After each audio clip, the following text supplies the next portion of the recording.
Alright guys, welcome back to the channel and welcome to part 4 of the, and I've forgotten it again. Super Champ. Oh, why can't I get that in my head? Right, I should have it written down on the bench here, right? The fighting buggy. Yes, the fighting buggy. I was just checking on the box. So, step 5, we're up to installing the motor and the drive shafts. So, might do the drive shafts first. And we are going to do it exactly how the manual tells us to do it. You can't see that, can you? Bring it up here. Alright, so, little pointer. You can see it's telling us to insert the drive shaft so that the step, or the shoulder of the step there is lined up with the outside of the universal joint. So that's how we're going to do it. SRBs I built in the past, I have mocked up the drive plate for the wheel and mounted a wheel, screwed the wheel onto the drive shaft, and wherever it sat is where I screwed up the grub screw. But this time we're going to do it as per the manual and see if it actually works like it's supposed to. Right, so you can remember from the last video, I think it might have been, we've already put our grub screws in, which it tells you to do here. No, this is way back in step 1 actually. So that would have been part 2, you would have seen that. We already put our grub screws in with the thread lock.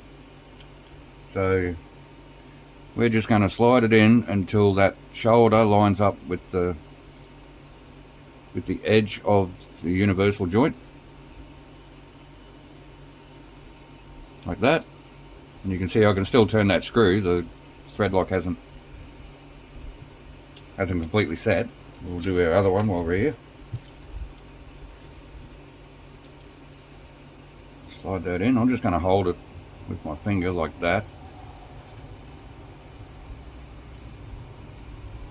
and screw it up, and that's our drive shafts installed. Now we need our bearings. Now this is where we're going to use our sealed bearings, not our shielded bearings. So we're just going to slide them in. We'll put a link in the description to the shop where we buy these sealed bearings. We buy them in bulk.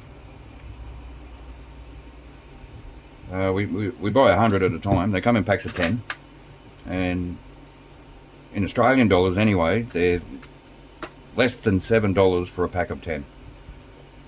So way less than $1 per bearing. I really don't think you can complain about that. So that's our bearings in. The R-clips are in there just to stop the bearings from falling out for the time being. Obviously they're going to be replaced by your 2x10 drive pins for when you mount your rear wheels. So just testing everything at full range of motion. Everything spins nice and freely. But when we get the motor in, that's when we're going to actually test it electronically with the battery. So mounting the motor, you have to be careful here a little bit. These motors don't actually screw in like your normal cars, like, I don't know, pick a car. So your Hornet or your Grasshopper, something like that, where you've got 2 big long screws, 27mm screws or whatever they are, and they pick up on these 2 threaded holes in the motor, and it actually bolts the motor in place. This doesn't do that. This just sits in. There's two pips in there.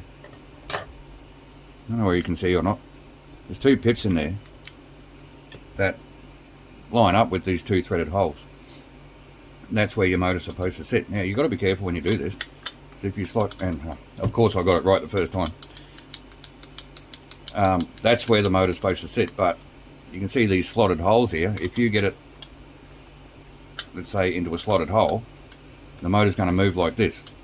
So under torque, when it's operating, it's going to be slapping like this all the time. So just be careful when you're mounting the motor. Make sure those pips line up in the threaded holes. And you see, now I can't get it again.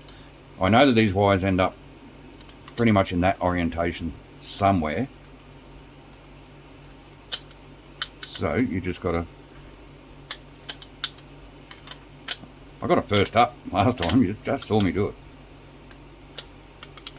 Right, okay, so they sit a little bit like this. Right, but that's where you want your motor to sit, where there's still movement there, but it's a lot less. Now our motor plate, or motor cover, I should say. Okay, so, alright, we're going to get it this way. Right, so because you've got 3 screws to screw this on, and you've got 2 wires, you need to line up your 3 bolt holes with your 2 wire holes, and then just feed your motor wires through the plate, and you just got to get that orientation right so that all your holes line up. And then we can run our screws in. It's not saying to use thread lock, and I'm not going to use thread lock simply because there's a plastic part here, and I really don't like using thread lock around plastic. So your shorter screws in the top hole, and your 2 longer screws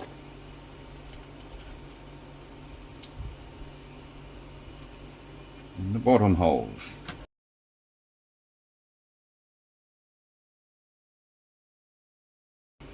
Then we can just button them up. Don't over tighten them because you are compressing against plastic. And that is step 5 finished. Now that we've got our motor in, step 6 is... Actually, no, we can't do that yet, because we need to do step 6 first, which is installing our pinion and spur gear. So I can swap that with you, Zach. Thank you. Right, so you can see, can you? I reckon you can. You've probably got better eyes than me. You can see that the pinion installs the opposite way to what you would generally install it on some of the other cars, not all of them. So let's find our flat portion of the motor drive. What do you call it? Spindle?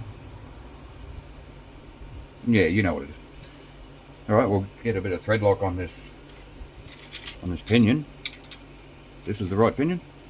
20 tooth, yeah. You got two gear ratios available in this car, basically a fast and a slow. Gives you the option of a 20 tooth pinion and 65 tooth spur, or a 15 tooth pinion and a 65 tooth spur. 70. A 70 tooth spur, sorry. So, I'm going to find my drive screw. So, the larger pinion will give you a higher top end speed. The smaller pinion will give you less top end speed but more torque. We don't plan on running these cars very hard, but we do tend to use the faster gearing whenever we can. So you just saw me trying to put the or about to put the pinion on. It's a bit of a mistake. I'm going to install the spur gear first, because the spur gear only sits in one position. Once everything's tightened up, it actually tells you to put thread lock on the screw that goes through the spur gear. Where are we here? Okay, thread lock into here. So again, I'm not going to use a lot on this, but again I'm just going to come in and apply the thread lock to the thread itself, just so that you're not passing thread lock through the plastic gear when you pass your screw through the gear. Again, safety first, you know, it's always better safe than sorry.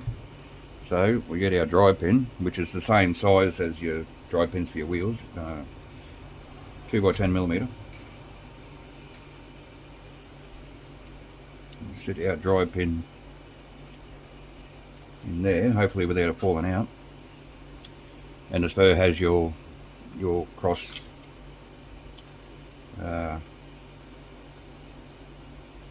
cut out. I'm struggling to think of what things are called today. So you just got to line one of them up with your drive pin, same as your wheel hubs. And my 3x6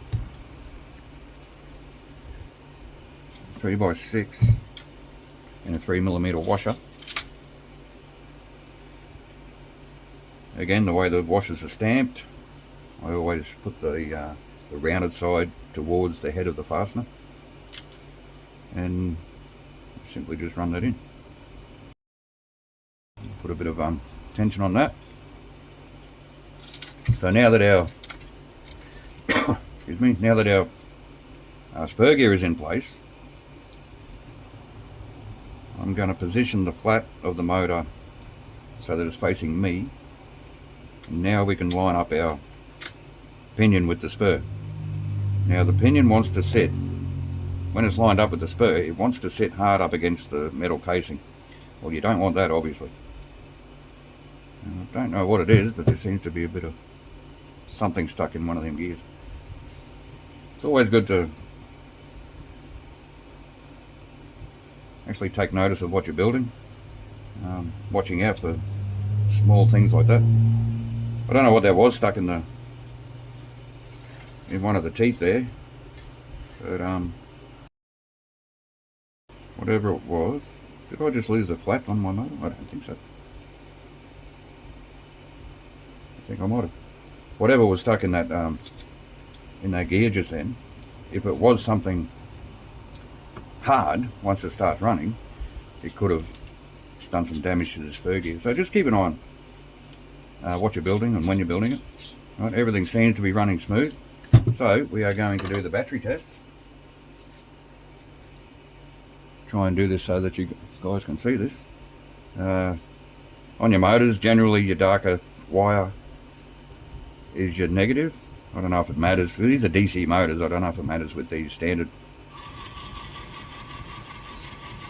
So that is running freely off a AA battery. So that battery probably half flat too. So if that's running freely with a AA battery, you're going to have no problems when you put your actual running battery back in it.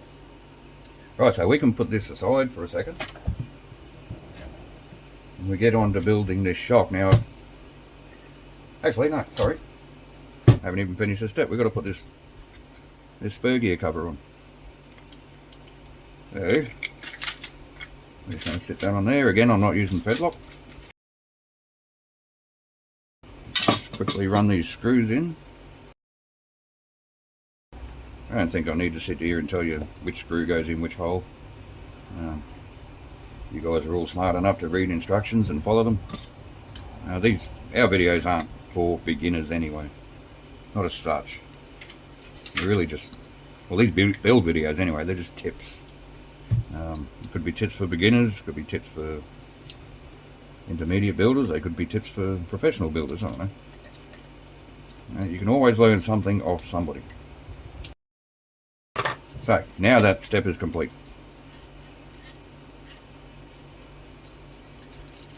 Right, what did I say about making mistakes? I think Billy Joel said it best. You're only human, you're supposed to make mistakes. Can anybody see what I did wrong? That's right, I didn't put any grease on those gears. So, we're going to speed this up for you. I'm just going to take all these screws back out and grease these gears up.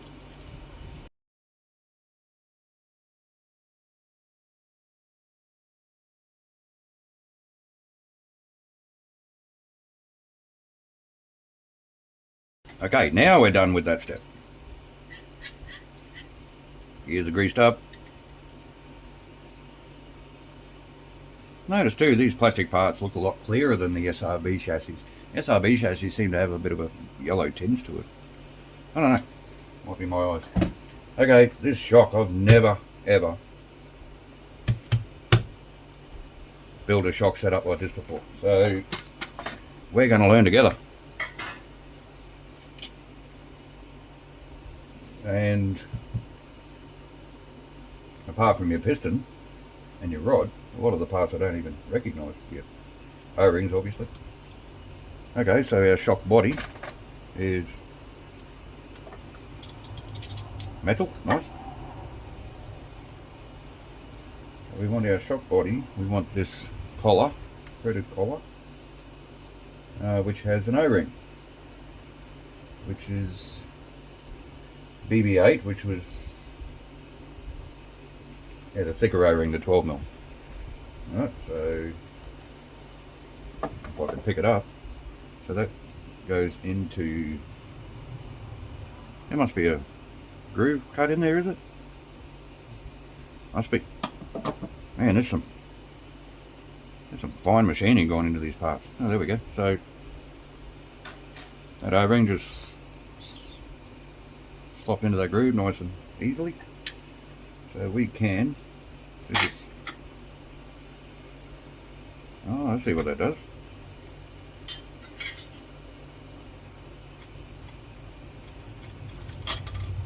That just gives the nut a little bit of tension on the thread. That's cool. Alright, so it's saying to thread it all the way up to the top, and this is a fine thread. I'm not gonna measure it. That's a fine thread, so it'll take a while to get it all the way to the top. And there we go. And then our 11.5 O-ring goes over the top, like so. And now we got those beloved E-clips. I've been having good luck with these lately, but now that we're on camera, you watch me mess it right up. Have you got the tweezers somewhere? Thanks, mate. I cannot pick these things up with my fingers. I need tweezers. Oop, I'm going to lose the sharp there. Right, so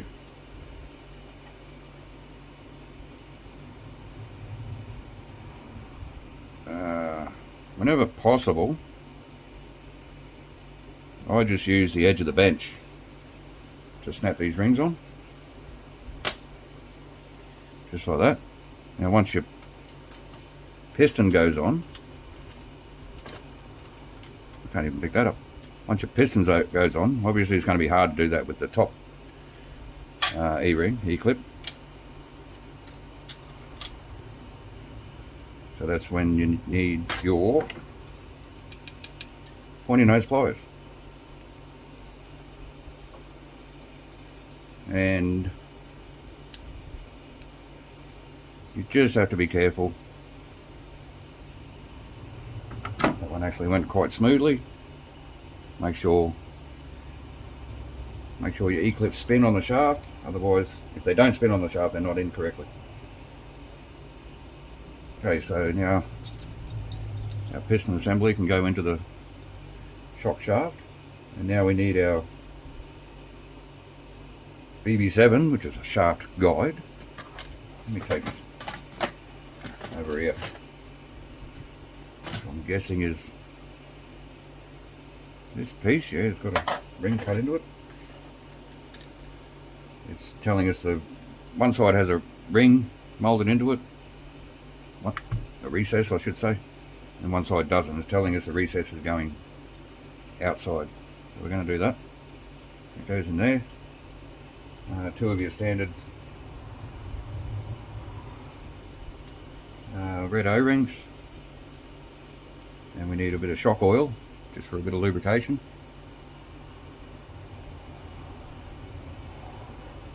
Hopefully I can do this without getting it all over my manual here. We do like to keep the manuals in good condition. A tiny bit of shock oil, you don't need much. So that can sit there. And then our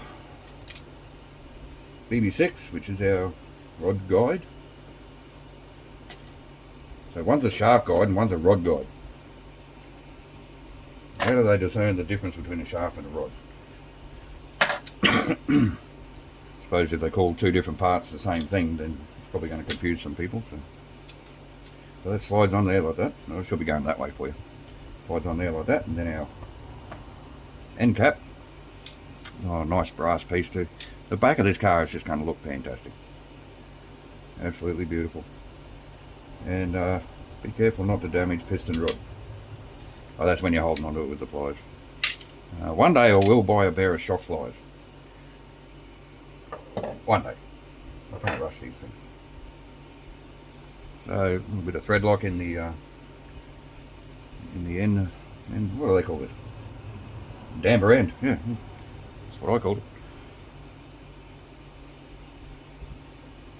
Alright, we're going to screw that all the way on.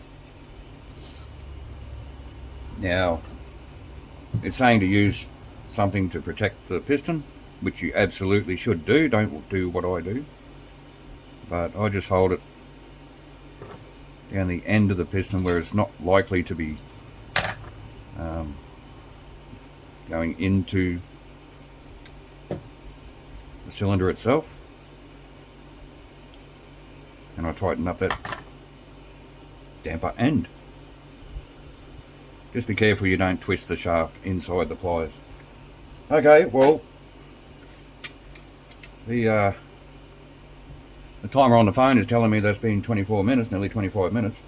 I didn't think it'd take that long, but I don't mean to leave you hanging, but we're going to leave you there. And the next episode will be these three parts, which is assembling the shock with the damper oil, with this part here, which is telling you to fill the shock like you normally do and get your air out. And then it's telling you to put some oil into this part, and then you've got to quickly close it over without spilling any. So that's going to be interesting. But you're going to see that on the next video. So thanks for watching, wherever you are in the world, whatever time it is. Have a good day, have a good night, have a good week, have a good weekend. And we'll see you next time. Bye.